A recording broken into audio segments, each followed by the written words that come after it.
Bonjour à tous, bienvenue pour ce webinaire qui va démarrer dans 5 minutes exactement. Heu, J'espère que vous allez tous bien. Et je vous propose, si vous le souhaitez éventuellement, pour vous faire patienter, de peut-être vous présenter dans le chat si vous en avez le courage, et peut-être me poser vos quelques questions ou vos quelques sujets d'attention, de façon à ce que je puisse éventuellement, adapter mon discours.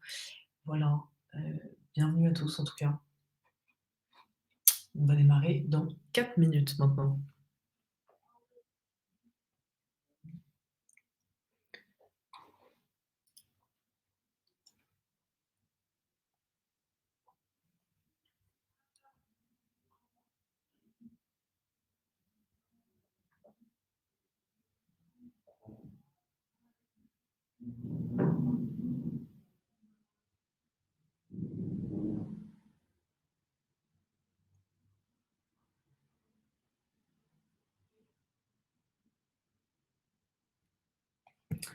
Bonjour à tous ceux qui nous ont rejoints depuis 1 minute.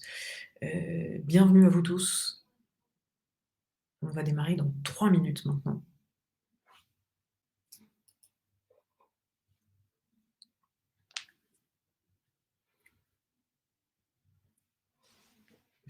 Bonjour Adir, merci.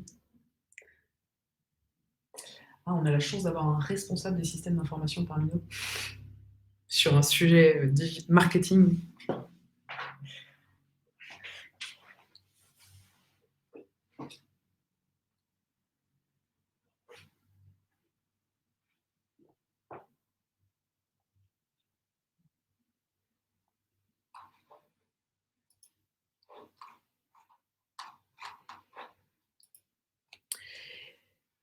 Bonjour à tous encore, à ceux qui nous ont rejoints depuis 1 minute.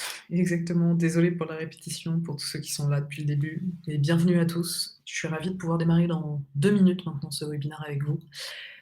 Pour vous parler de marketing digital et pour vous permettre de planifier votre stratégie pour 2022. Bonjour Annabelle, merci pour vos petits bonjours sur le chat, ça me fait me sentir un peu moins seule. Aucune obligation. C'est toujours un peu compliqué les webinaires quand on est derrière son écran. Et d'ailleurs, bravo à vous d'être là parce que vous n'êtes pas dans le contexte de la visio-fatigue qu'on évoque, dans laquelle la grande question aujourd'hui, c'est les webinars fonctionnent-ils toujours? Si vous êtes là, c'est que ça fonctionne encore un peu. À condition, bien évidemment, vous suiviez jusqu'au bout, je comprends. Bonjour Nadia. Oui, le support sera disponible à la fin, bien sûr. Bonjour Anoula. Bonjour Sylviane.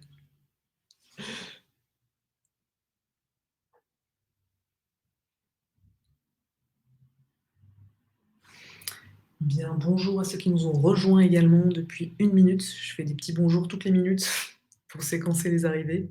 Bienvenue à tous. On va démarrer dans 1 minute, à 14 heures pile, pour vous parler de marketing digital.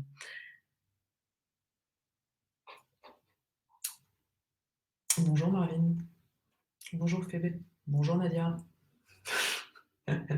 Bonjour Clara.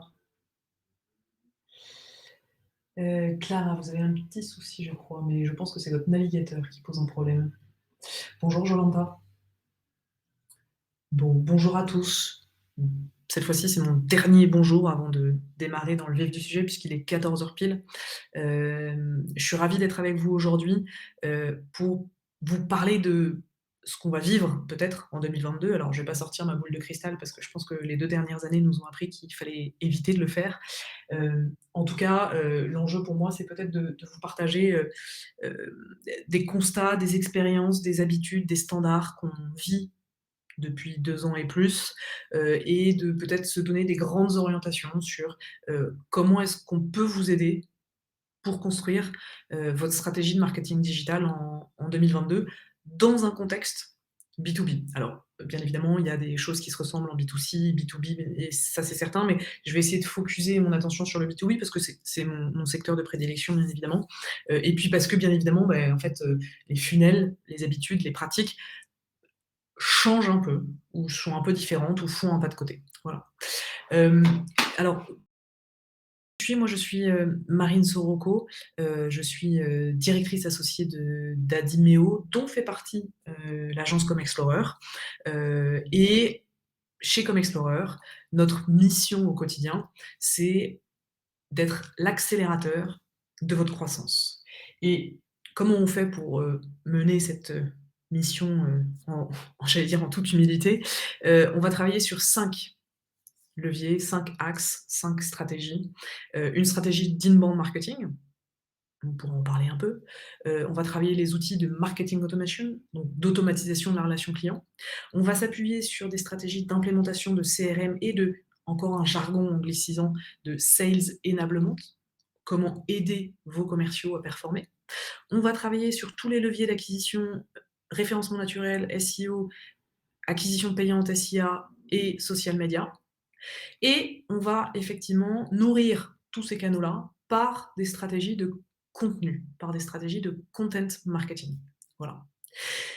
Voilà un peu ce qu'on fait au quotidien et mon challenge aujourd'hui, c'est de tenter de répondre à cette question qui est qu'en 2022,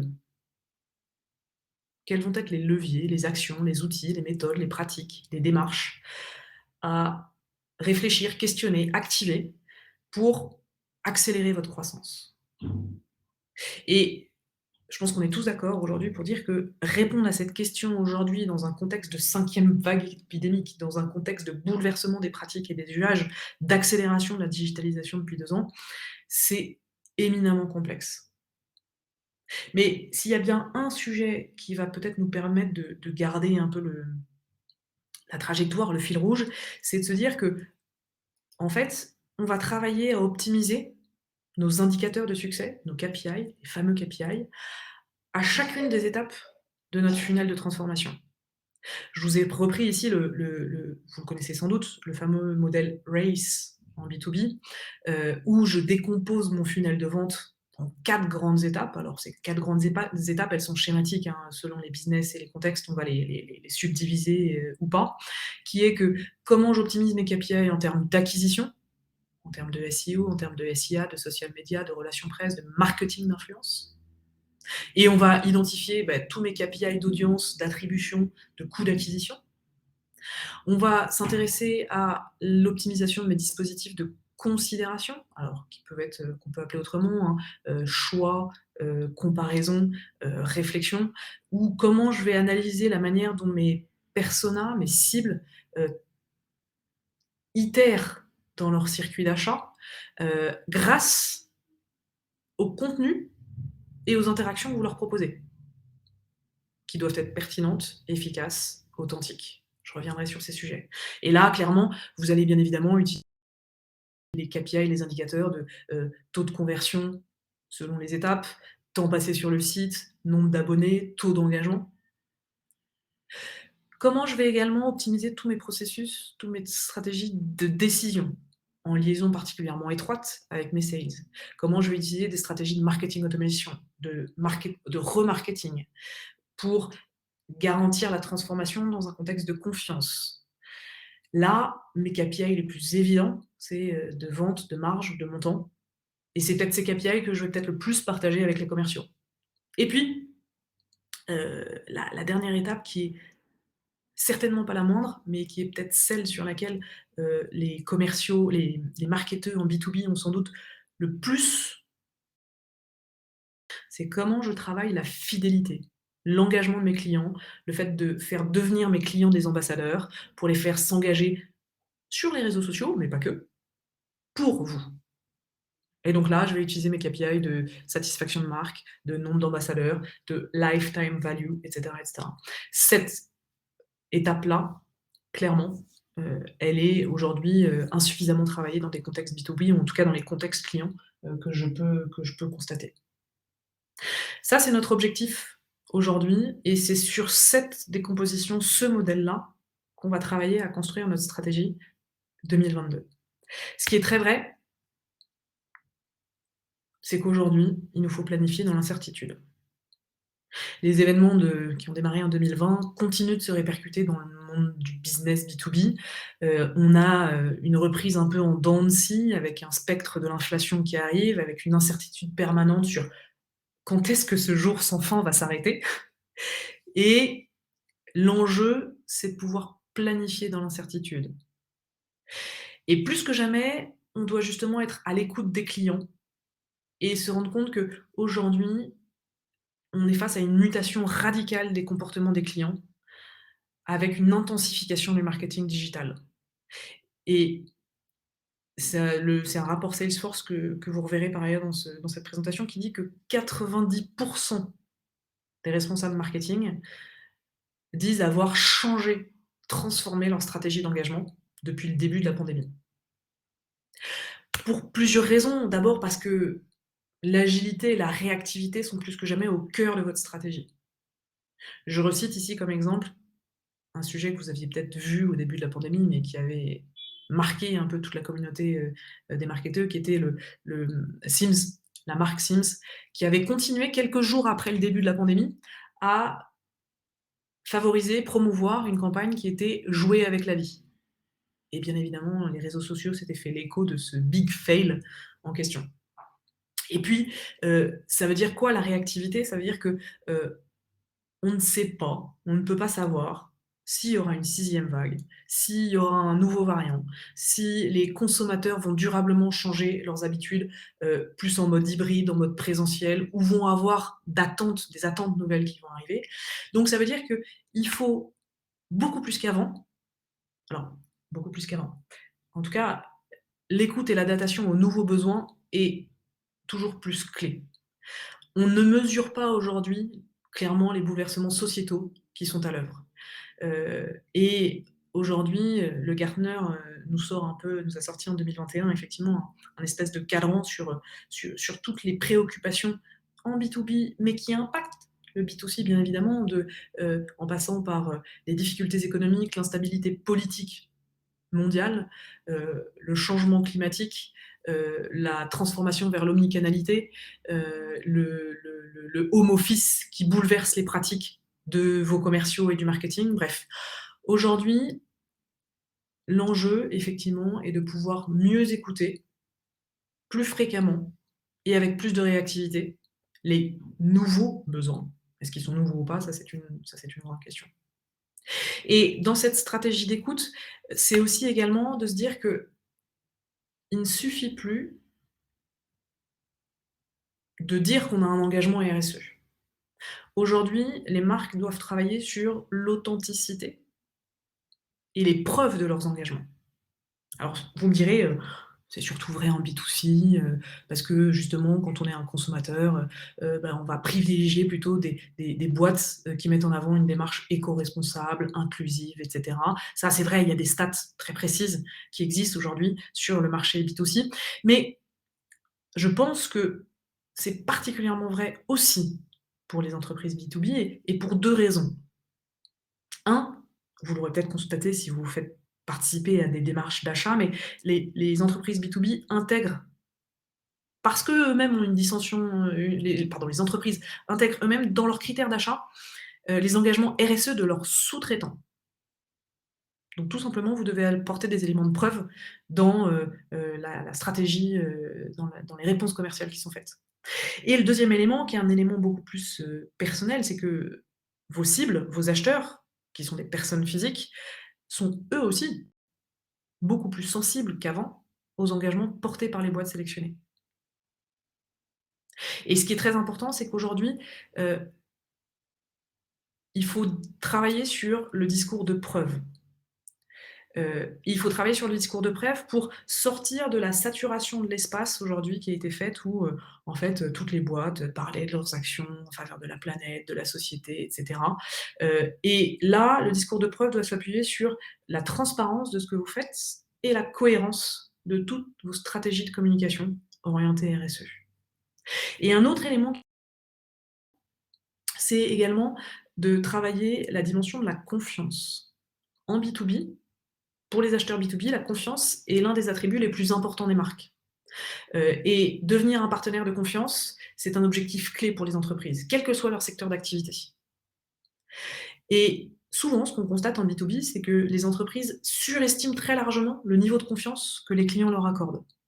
Et il y a, une étude Forrester qui a apporté, je trouve, une analyse intéressante pour mettre en avant les 7 dimensions de la confiance. L'intérêt, c'est quoi? C'est de vous dire qu'en tant que professionnel du marketing, en travaillant sur ces 7 dimensions de la confiance, vous allez pouvoir venir objectiver, mesurer, vérifier cette notion de confiance qui aujourd'hui peut-être est un petit peu floue.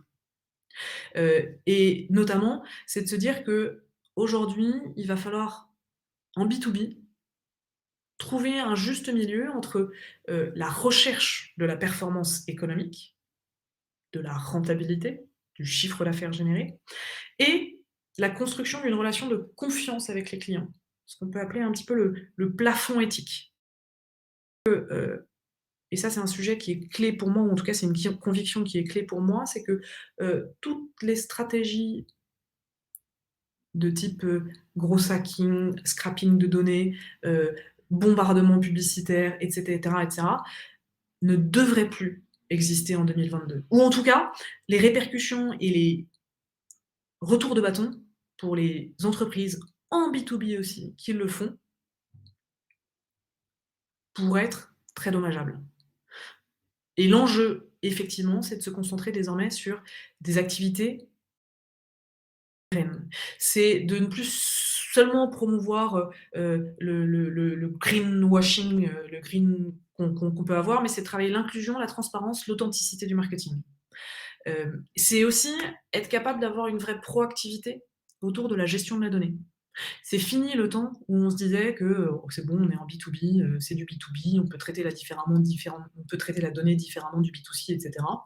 Et ça veut dire quoi? Ça veut dire que pour instaurer cette fameuse relation de confiance avec les clients, les marques doivent choisir les données récoltées, se concentrer sur celles dont elles ont vraiment besoin, donner à leurs clients l'information sur la manière dont ces données sont exploitées là, faire preuve de transparence sur comment est collectée, stockée, utilisée, protégée la donnée, de bout en bout de la chaîne, et redonner aux clients la capacité d'agir sur ces données-là. Pour leur dire qu'elles leur permettent d'améliorer leur expérience, mais qu'à tout moment, ils peuvent dire stop. Voilà, cet engagement d'authenticité, de confiance et de proactivité dans la relation client est clé. Le deuxième sujet à avoir en tête dans la construction de votre stratégie 2022, c'est l'enjeu de l'hybridation. En 2020, on a fait du virtuel. En 2021, on a fait un peu des 2. Ce qu'il faut se dire, c'est que quand vous vous posez la question de: «Qu'est-ce que je fais comme événementiel?», bah, l'hybride et le virtuel n'est pas prêt de disparaître. Typiquement en 2022, clairement, les événements virtuels et hybrides continuent de porter le haut du panier, et c'est peut-être là où il faut se dire aussi, dans un contexte B2B, qu'on est dans un contexte d'hybridation, donc d'immixtion de plus en plus fort du réel, du présentiel, du virtuel, et qu'il faut pouvoir gérer cette hybridation-là tout au long du funnel de vente. Mais c'est aussi qu'on est face à une multiplication des points de contact. On rentre dans l'ère de l'omnicanalité. Ce n'est pas que le B2C qui est confronté à ça. On rentre dans l'ère de l'omnicanalité, heu, avec notamment un autre élément qui est que l'attention client s'effrite très vite. J'y reviendrai, mais dans un monde où on est hyper sollicité, dans un monde d'infobésité, dans un monde où on a tout à portée de clic, il faut pouvoir produire des contenus qui sont adaptés à chaque support, différenciés et pourtant qui sont liés par une stratégie globale. Et en B2B, avant qu'un client ne signe chez vous, il va avoir entre 7 et 15 points de contact. Ça, c'est une stat qui date de 2020. Je pense qu'aujourd'hui, il en faut probablement le double. Et Ce qui est vrai, c'est qu'on ne peut plus dépendre d'une seule plateforme de contact, votre site internet, pour obtenir ces 15 points de contact. Ce qui est clé, c'est votre impératif d'alignement du marketing avec toutes les autres fonctions. Il y a un terme qui revient souvent, c'est l'alignement des sales marketing. On dit souvent les sales et le marketing doivent s'aligner. Effectivement, il y a une stat, Jay Gartner, qui dit qu'en 2023, 25% des organisations vont agréger marketing, vente et service client. Mais pas que. En fait, il faut absolument, pour planifier 2022, se dire que la stratégie, le plan d'action marketing doivent être synchronisés avec la stratégie commerciale, les plans de revenus et les plans des fonctions vente et produits.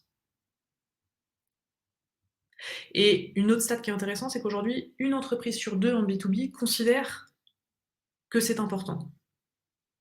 Pour autant, c'est quand même assez rarement le cas. Et c'est pour ça que l'un de vos sujets, vos mantras, l'un de vos chevals de bataille sur 2022, c'est de travailler cet alignement. Marketing reste des fonctions, prioritairement, bien évidemment, les sales et le support client. Comment faire? Tout simplement, il y a des boîtes qui aujourd'hui mettent en place une seule entité marketing commercial.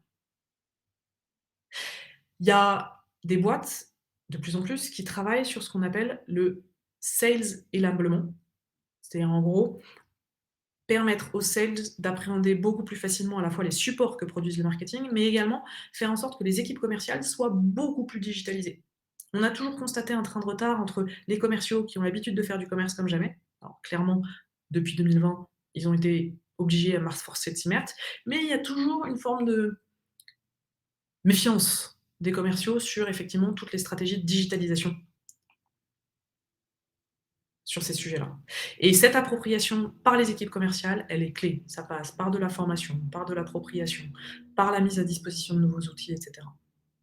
Le quatrième levier, qui est peu exploité, c'est faites des binômes marketing-sales. Emmenez les équipes marketing sur le terrain pour qu'elles se confrontent à la réalité du terrain, pour qu'elles se confrontent à un discours client. Et enfin, le quatrième levier, c'est de travailler à définir un SLA, donc un accord de travail entre les équipes. Un accord de travail et un vocabulaire commun. C'est quoi un lead? Dans plein de boîtes en B2B dans lesquelles on va, la définition du lead n'est pas la même si vous êtes commercial ou si vous êtes marketeur. Le SLA, c'est de dire, en tant que marketeur, moi je t'envoie des leads. Les leads, tu les traites en moins de X temps. Et tu me remontes en moins de X temps si ces leads en question ne correspondent pas à ce que tu attends.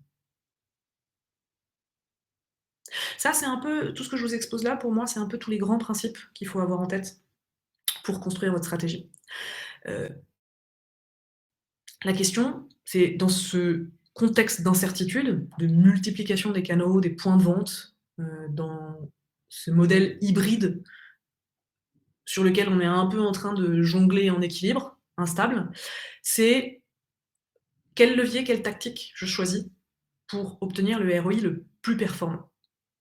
Quelle allocation de ressources je propose en B2B? Là, je vous ai montré un exemple du rapport Salesforce sur l'allocation de ressources des budgets marketing en B2B. Et ce que je trouve intéressant, c'est que en fait, la publicité et le contenu, c'est à peu près 40% du budget, versus 14% sur l'événementiel, qui a effectivement drastiquement diminué. Et une autre information que je trouve intéressante dans ce graphique, c'est que c'est le marketing des comptes stratégiques, l'ABM, si vous connaissez, j'y reviendrai un peu plus tard, c'est 16%. Ce chiffre-là m'a plutôt assez étonné. Dans cette allocation de ressources, il faut aussi avoir en tête la transformation du funnel de vente. Deux stats que je trouve intéressantes, c'est que 70% du processus de prise de décision est déjà fait lorsqu'un acheteur contacte un commercial. En gros, les dés sont déjà achetés. Et quasiment 100% des acheteurs font des recherches sur internet avant de prendre une décision.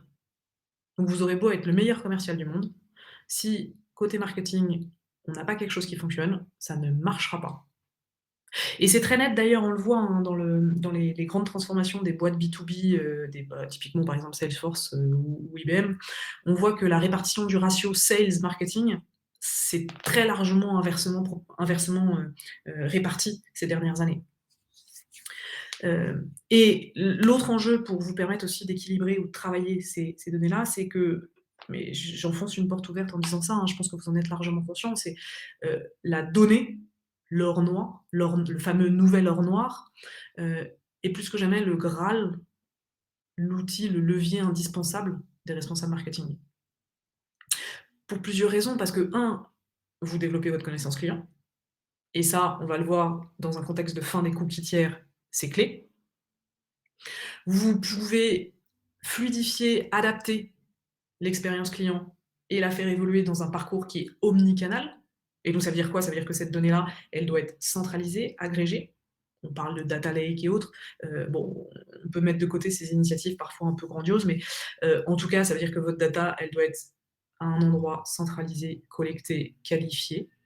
Elle vous permet aussi d'identifier le potentiel des leads, le fameux lead scoring qu'on pourra retravailler également, pour travailler et cibler la bonne stratégie. Parce que ce qu'il faut se dire aussi, c'est qu'en B2B, selon mes contextes, selon mes marchés, selon mes cibles, selon qui intervient dans le processus d'achat, bah, je ne vais pas forcément activer le même levier. Et puis, parce qu'on va enrichir et personnaliser les échanges. La personnalisation est typiquement un des leviers qui est un boom considérable en B2C depuis quelques années et qui arrive de plus en plus en B2B. Et ça, sans données, vous ne pouvez rien faire. Donc, en 2022, c'est certain, la donnée est un axe fort de travail, mais c'est pas une fin en soi. Ça reste le levier pour optimiser toutes vos actions. Si je m'intéresse au référencement, en moyenne, le référencement continue à constituer à peu près 60-65% de manière globale du trafic d'un site en B2B, avec une attribution qui reste effectivement toujours très difficile. Ce qu'il faut retenir pour 2022, c'est que Google est devenu un moteur de réponse. Très souvent, pour chercher, alors je prends les exemples en B2C, mais ça devient de plus en plus le cas en B2B, mais vous recherchez un hôtel, vous recherchez une réponse à une question précise ou autre, vous sortez même pas de Google. Google s'intéresse beaucoup plus au mécanisme de l'intention de l'utilisateur. Donc ça veut dire que vous devez adapter votre stratégie de contenu en conséquence. Google s'appuie de plus en plus sur la logique de données structurées. Donc quand vous construisez des contenus, vous devez avant tout penser au balisage sémantique de votre contenu.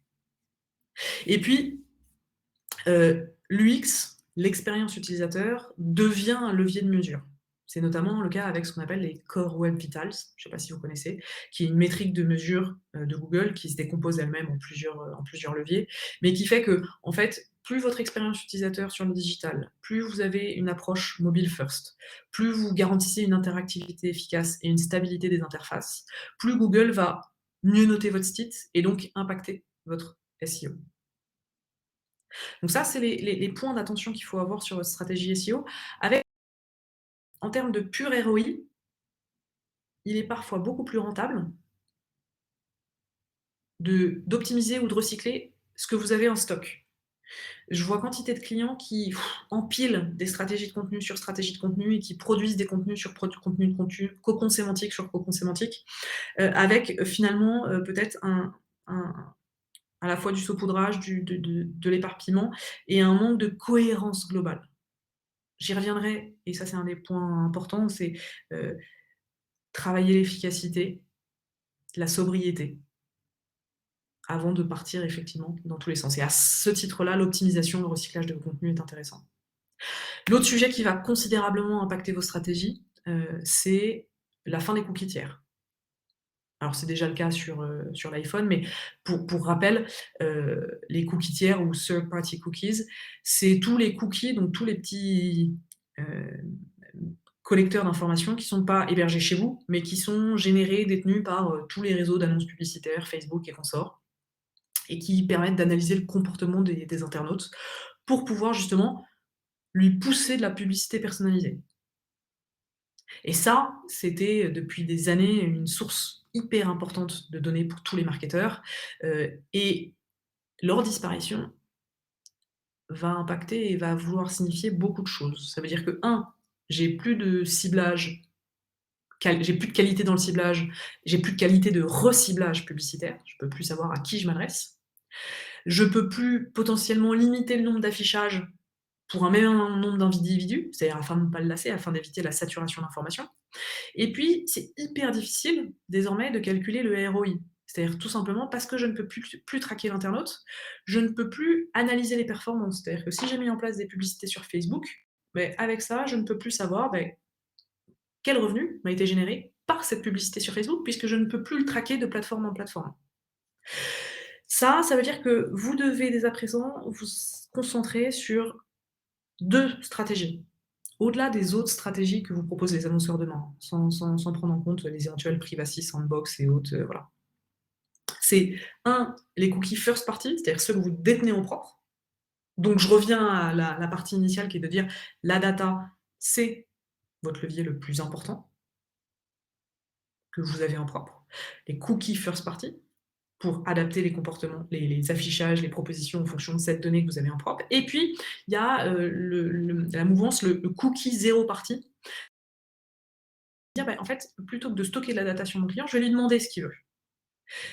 Et ça, c'est assez intéressant parce que ça répond à l'exigence de transparence de données et puis aussi de laisser le client acteur de son propre choix. Il y a un deuxième sujet qui est important aussi, toujours dans cette thématique de l'acquisition, c'est l'enjeu du marketing programmatique. Ça existe depuis des années. C'est effectivement comment est-ce que j'automatise, avec des technologies performantes, de l'IA et autres, comment est-ce que j'automatise l'achat d'espaces publicitaires. Aujourd'hui, avec AdWords, vous avez effectivement des stratégies d'enchères qui sont de plus en plus automatisées, qui fonctionnent sur un mode black box. Ça, le sujet sur lequel il faut faire attention, c'est que ça fonctionne que si vous avez de l'historique sur lequel vous appuyez. Donc cette automatisation du marketing, de l'Ads, il faut aujourd'hui l'utiliser avec précaution parce que parfois, ou en tout cas dans certains comptes clients qu'on récupère aujourd'hui, on a, des budgets considérables qui sont dépensés en automatisation, mais qui n'ont pas de résultat, tout simplement parce qu'on n'a pas suffisamment d'historique, on n'a pas suffisamment d'analyse, dans, les enchères, et cetera, et cetera.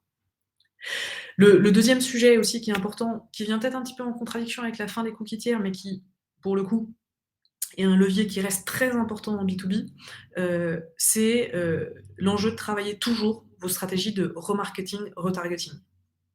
On estime aujourd'hui que le remarketing est jusqu'à 125% plus efficace que les campagnes de display classiques. Et toutes les campagnes d'email retargeting, c'est-à-dire le fait que vous puissiez repousser des emails chez des clients qui sont déjà venus chez vous, qui ont déjà marqué un intérêt, génèrent jusqu'à 4 fois plus de revenus que les campagnes classiques. Pourquoi? Parce que ça a plus de pertinence et parce que justement, vous pouvez exploiter des données stockées sur vos précédents visiteurs pour adapter votre message. Et ça marche toujours très bien et ça rejoint l'autre élément que je verrai un peu plus tard, qui est comment est-ce que j'industrialise plus mes stratégies de marketing automation. Un autre sujet toujours à prendre en compte sur vos stratégies d'acquisition, transformation, c'est que bien évidemment, LinkedIn reste clé dans votre stratégie de brand awareness, mais également de sales enablement. C'est-à-dire comment les commerciaux s'emparent de LinkedIn, mais les commerciaux, mais aussi les autres collaborateurs, pour justement, effectivement, beaucoup mieux atteindre les cibles et atteindre des cibles décisionnelles en B2B. Il y a une stat que je trouve intéressante qui est que 45% des utilisateurs de LinkedIn évoluent à des postes de direction. Et dans votre stratégie LinkedIn, je ne vais pas m'intéresser aux autres réseaux parce que j'ai pas forcément le temps, mais il ne faut pas laisser de côté bien évidemment Facebook ni YouTube, c'est essayer de travailler beaucoup plus sur ce que j'appellerais une approche holistique du paid et de l'organique. On a souvent tendance à séparer les 2, à dire qu'il faut faire du paid parce que l'organique ça marche moins bien, mais les 2 fonctionnent conjointement. Et ça fonctionne d'autant plus conjointement que vous devez, en 2022, travailler, développer votre stratégie d'employee advocacy. Alors ça veut dire quoi? Ça veut dire tout simplement que ce sont vos équipes internes qui vont se faire les ambassadeurs en B2B de votre marque. Et aujourd'hui, il y a une stat qui est sorte de l'étude Meltwater, qui est de dire que 36% des entreprises en B2B ont mis en place une stratégie d'employé advocacy, ou autrement qu'on appelle de social selling, bien que ça soit un tout petit peu différent. 36%, ça veut dire qu'il y en a beaucoup qui ne l'ont pas encore fait. Et ça, justement, toujours dans cet objectif que je reviens, sur lequel je me rattache au tout début, qui est l'obligation d'authenticité, de transparence en B2B, c'est de dire qu'on va beaucoup plus avoir tendance à faire confiance à une personne physique qui parle de sa boîte qu'au commercial. Et ça veut dire quoi? Ça veut dire qu'il faut que vous accompagniez vos collaborateurs dans cette stratégie, en leur offrant des formations, en leur permettant de publier du contenu sur la culture, sur les services, sur les produits de votre entreprise, en leur fournissant des guides, des publications toutes prêtes à pousser, en les invitant à rédiger des articles de blog, en les interviewant. Bref, mettez de l'humain dans votre stratégie réseau social grâce à vos collaborateurs.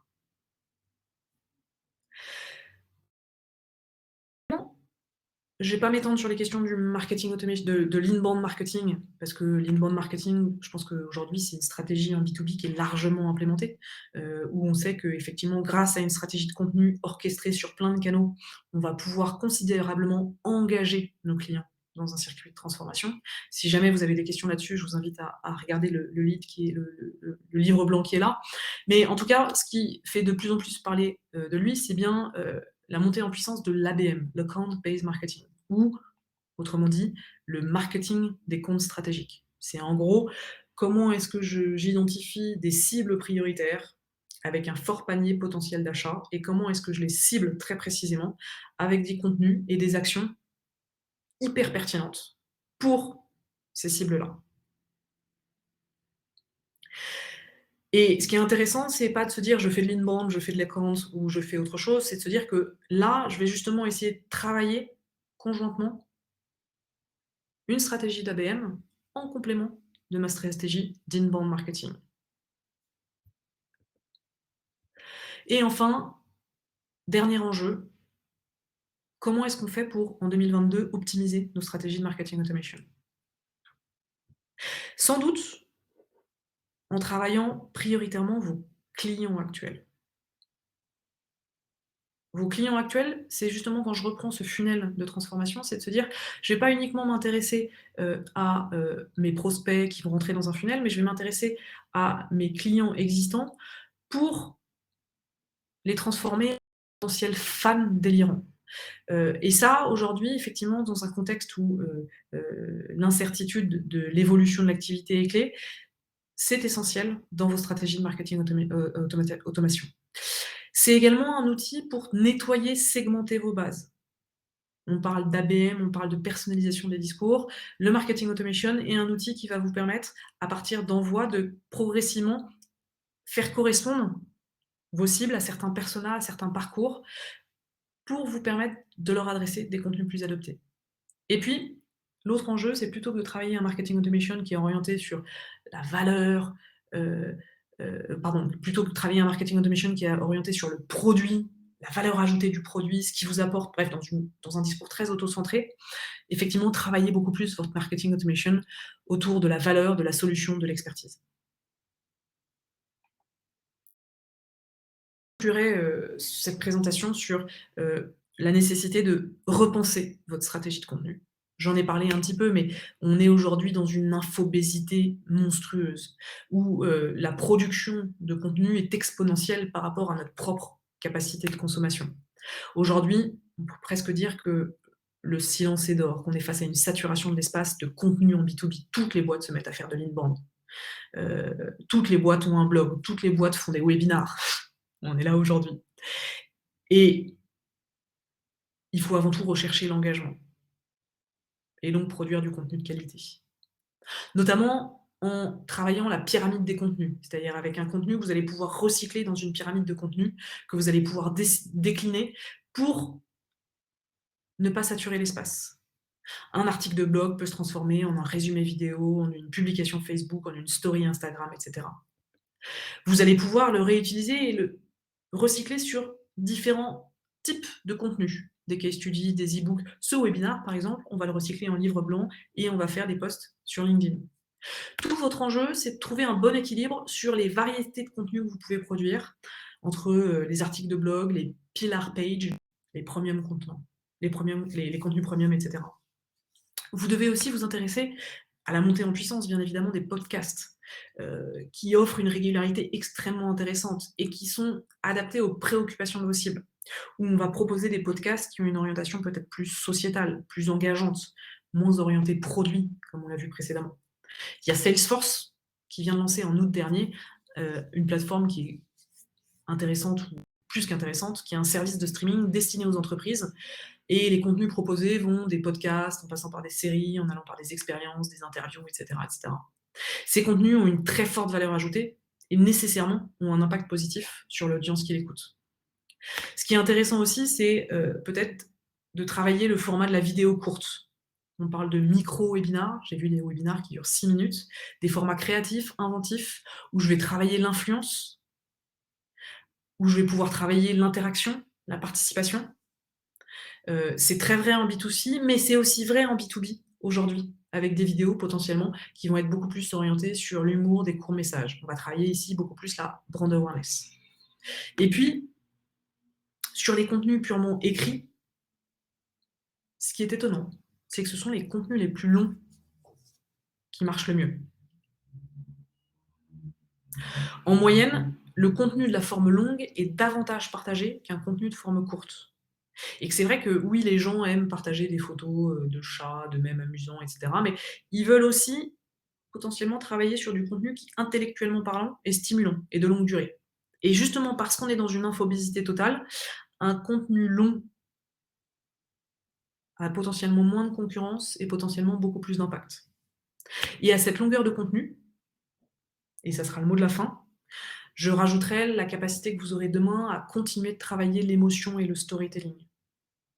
Pour et c'est là où j'aurai le fil rouge un peu de l'ensemble de cette intervention, c'est, heu, l'authenticité, la transparence, l'engagement des marques en B2B est clé et sera demain encore plus essentiel.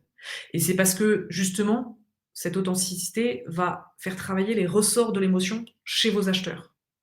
Et donc le storytelling va permettre de faciliter la mémorisation des émotions qui sont ressenties. Vous allez raconter des histoires authentiques qui racontent une histoire transparente, vraisemblable et qui vont donner envie à vos acheteurs.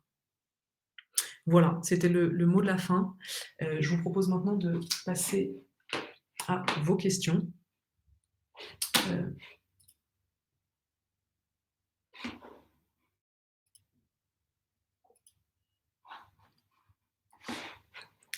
voilà.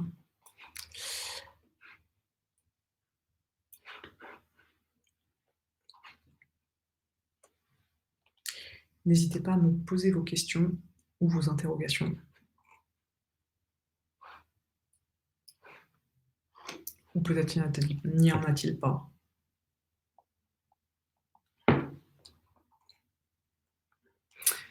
Merci Sylviane, merci Anula.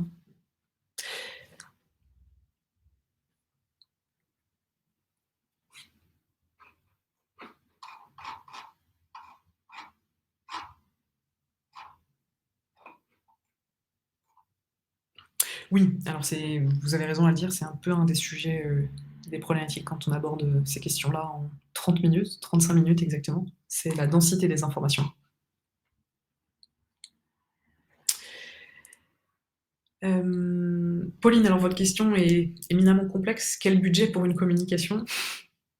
Vous allez avoir des boîtes comme Salesforce qui ont plusieurs centaines de millions d'euros en budget, versus une petite PME, donc c'est compliqué de vous répondre. Ah, sur les réseaux sociaux. J'ai une stat en tête qui me revient, mais c'est plus sur un environnement, B2C, qui est qu'aujourd'hui, le budget consacré aux médias sociaux par les boîtes en B2C, c'est 30, même plus, 30, non 30, mais en tout cas, c'est plus entière et je compte pas tout le budget qui est consacré à l'influence. En B2B, ce qui est certain, c'est que ces budgets-là sont largement inférieurs.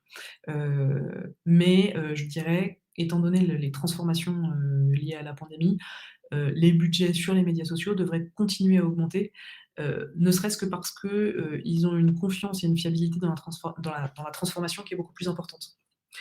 Avec la difficulté qui est la suivante, qui est le fait de pouvoir calculer l'attribution depuis les médias sociaux. C'est-à-dire qu'avec la fin des cookies tiers, savoir exactement combien me rapporte une publicité sur Facebook, ça va être très compliqué. Hem, Eugénie, quels sont les principaux KPI à suivre en 2022? Alors, hem,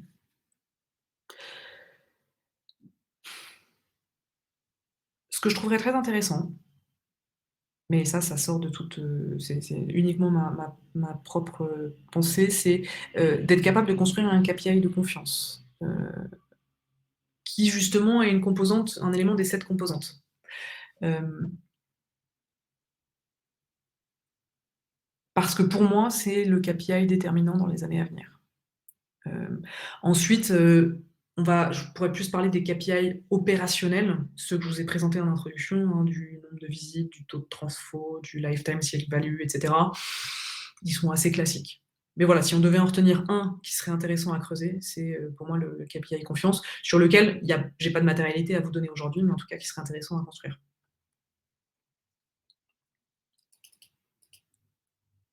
Alors Annabelle, 65 pour le référencement, je parlais bien de référencement naturel.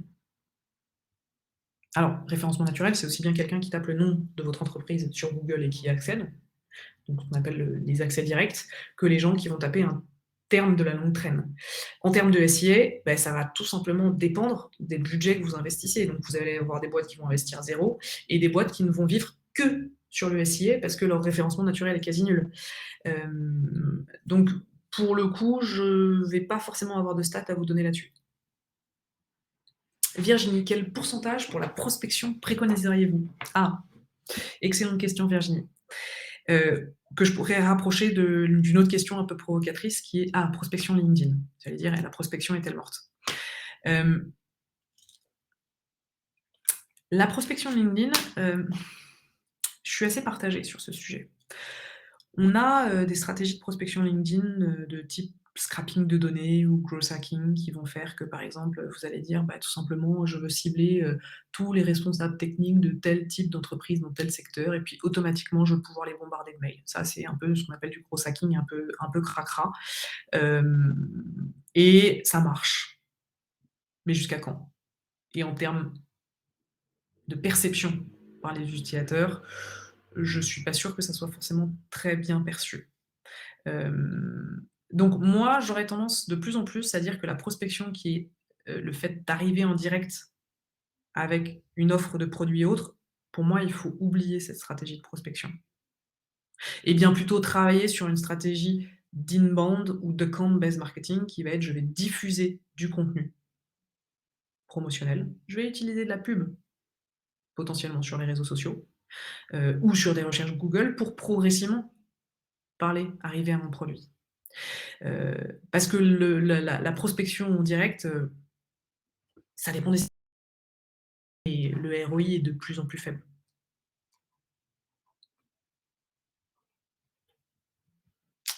Alors Florence, je ne pourrais pas vous donner des informations sur une formation LinkedIn. Je pense que notre ami Google va pouvoir vous renseigner.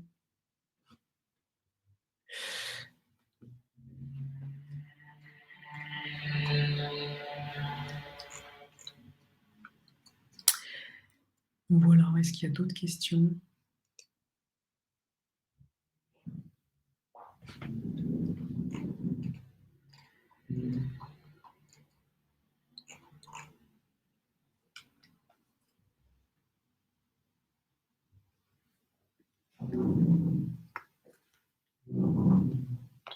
Ah, tant mieux si Virginie, on est d'accord. C'est une vision qui va parfois à l'encontre des stratégies des directions marketing, qui veulent, attaquer fort sur LinkedIn et qui l'utilisent comme un super levier. Je pense très sincèrement que c'est une vision très court-termiste, qui va marcher encore, mais déjà, moi, je suis assez souvent étonnée que LinkedIn, facilite ou donne encore accès à des outils de scrapping de données, aussi facilement.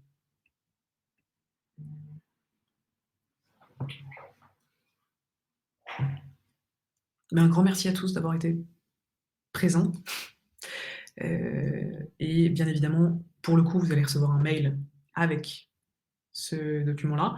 Pour le coup, effectivement, vous allez aussi rentrer dans une boucle sans doute de marketing automation, mais qui est relativement light et qui est essentiellement pour vous annoncer nos prochains webinars. Et si vous vous désinscrivez, on vous embêtera plus.